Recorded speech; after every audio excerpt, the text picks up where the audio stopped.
Is your Trello workspace a tangled web of boards, making it hard to find what you need?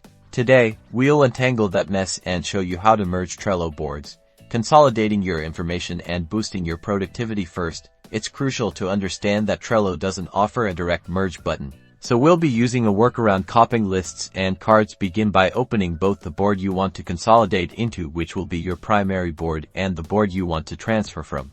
Next, identify a list from the secondary board you want to move. Click and drag the entire list over to your primary board. This will move all the cards within that list. If you only need to move specific cards, open the card you want to move and click on the Share or Copy button, depending on your interface. Select your primary board from the drop-down menu, choose the desired list within that board, and specify the card's position. Then, click Create Card.